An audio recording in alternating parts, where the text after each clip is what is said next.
Well, if all of us think back over our lives, we didn't get where we are by ourselves.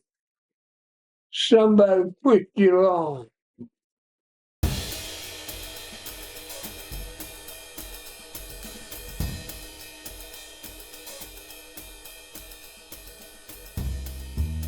Personally, I was so engrossed in being a Pinevale Tiger until that's all I was concerned about. Pinevale was quite a school.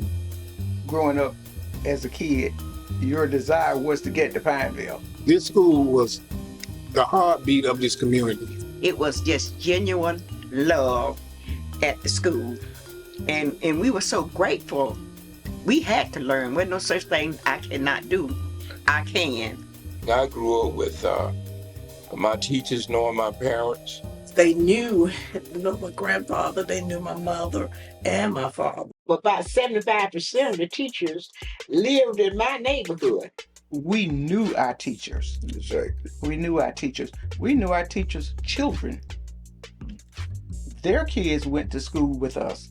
Some of the other teachers taught my mom as well. Yes, so they kind of knew them, and they kind of that would keep us more, should I say, in line. Well, knowing all of the teachers, knowing part of the students, either from school or church, knowing their families. At that time, I was pretty sharp in mind. I would know all of the parents' names and their telephone numbers and all that kind of stuff like that. So it was just like family, If anything was out of line, my mother would know about it before I got home after school. If there was a problem with any of us, we threw a brick and broke somebody's glass or something, we were dealt with not necessarily from our parents, but from the people in the community. If a teacher were to see you do something that you shouldn't have been doing outside of the classroom in a different setting, all right, I'm going to tell your mama, I'm going to tell your daddy, and they would. It was like you were supervised all the time. You were never left unsupervised. You were either supervised by someone in the community. You was either supervised by your teachers, even at church, so. We have every now and then you might have a fight, but that was so rare because you knew if you got in a fight, you go get your butt busted. You weren't gonna get suspended. We didn't do even get all this suspended. I don't think a child ever got suspended for Pinevale. If you did, it was something so rare until I can't even remember what it might have been. You got popped, you got home, he done called your mama, and you got your butt popped again. So you got double poppers. See, back then, we didn't have no alternative school. Parents took care of everything. There was no expulsions. You had to really do something awful to be expelled. Our biggest thing was you chewing gum in class or you smoking in the bathroom. So, The way you handle discipline probably determines the future of a student. If you're too hot with discipline and you cause a child to drop out of school, then you have wrecked somebody's life. He was eyes on you all the time. Everybody knew. Everybody. So, So, we being children, we had to be the best. We had to be on our best behaviors, Hey, we knew every teacher. Mabel Brinson and I, we attended church together at Macedonia First Baptist Church. Matter of fact, it was Mr. and Mrs. Brinson who were instrumental in really getting me to see college as a possibility for me. They were like family. When they saw something out of the ordinary, they sat us down and talked to us like we were their children. They were our parents when we were not. When we needed something and they had it, They would sacrifice and get it for us and give it to us. They would. We had someone do anything in their power to help them succeed. Mr. Hall did everything. I can tell you, he worked tirelessly between the two schools, Pinevale and Southeast, to make things work for the students and the parents. For example, we had a clothes bank. Some students didn't have sufficient clothes to wear to school. We needed lunch money. They helped us with, they give it to us, or Mr. Hall was to go ahead on in the lunchroom and eat. Nobody was turned down where you had money or you didn't have money. If you were hungry, you went in the lunchroom and ate. We had some students who failed, who had to work to earn money to buy school clothes. So I set up night classes. And as a result, those night classes helped some students to catch up with their class for the next year.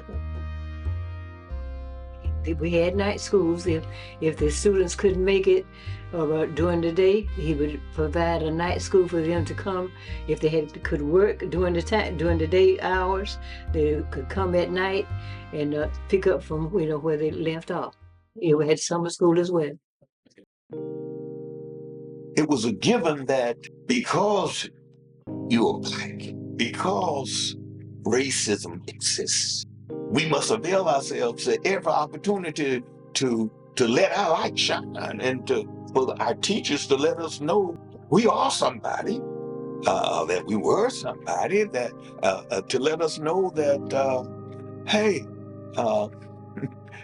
you're just as good as the next person, Those teachers made you better people. Our teachers provided the education that we needed to make it in society. We didn't have the kind of teachers say, I got mine, you go and get yours. We had a teacher say, you got to get this, because this is going to make a difference in what you're going to be able to do later in life. We had teachers that inspired us. We had that facility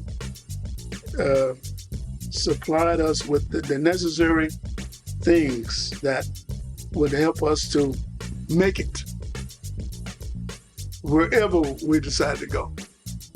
Pinevale was totally oriented to helping students to succeed. This started when we were in elementary school.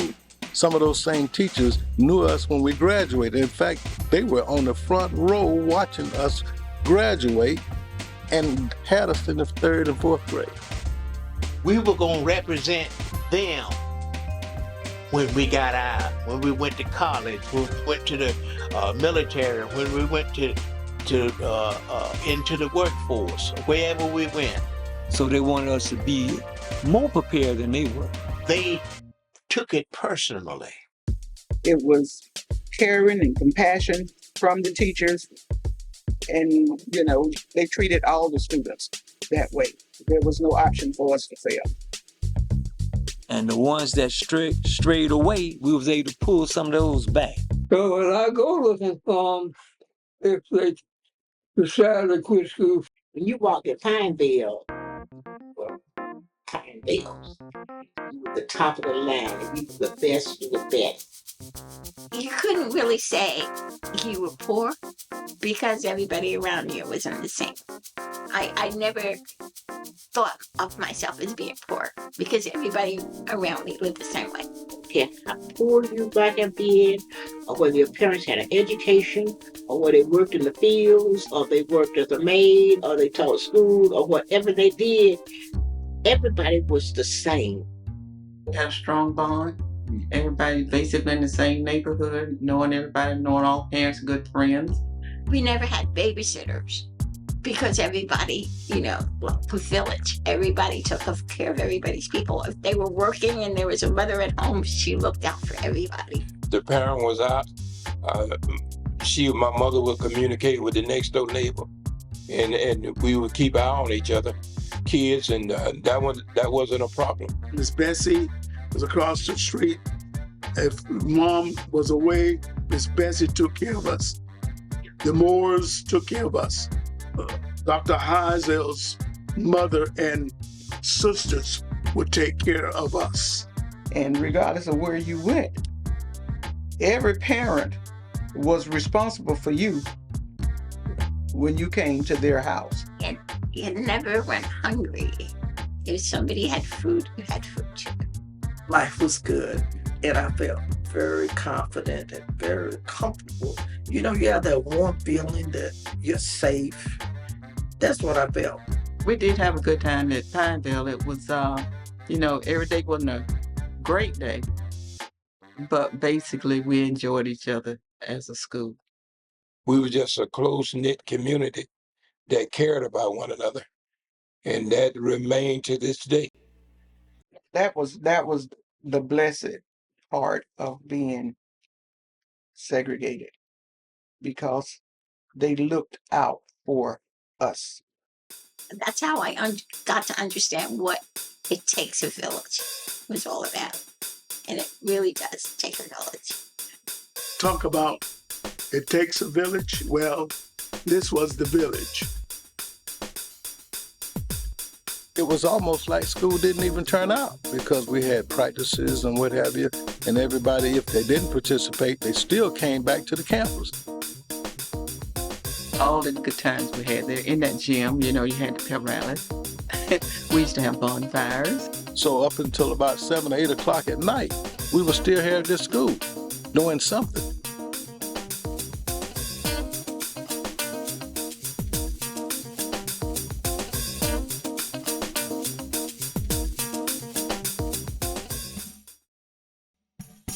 The challenge was great for people to get here on time, even in the rain, because they had to walk.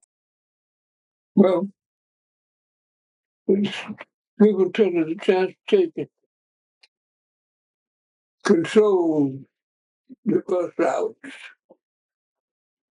And at one point we had one that might have been slightly prejudiced, kind of racist. It was about 3 miles one way for me. That was a whole hour and a half walk in the cold. Oh God, I lived on West Hill Avenue, just right above Stanley Street. It was called at the time, right at the city limits of Valdosta. So we had to walk from there to Pinevale. And this is walking from the west side of Valdosta to the south side of Valdosta. I was very thin, and I can see why now. Because I averaged about 10 miles a day walking. But our parents prepared us for that. They prepared us for the fact that when we walked from almost 5 miles each day to get to school. But the thing about that was they placed such high expectations on us that we were never late for school. We had very little problems with absenteeisms and tardiness. We were never absent. You'd be surprised at the many kids that had perfect attendance. Nobody struggled in. Mr. Hall was standing right there at the front door. And we lived closer to Valdosta High School. Of course, the white kids had buses, but we had to walk. We would see the white kids come by on the buses as we were walking. And a lot of times, there would be an exchange of words there. Somebody hollering from a bus window, and then, of course, somebody hollering back,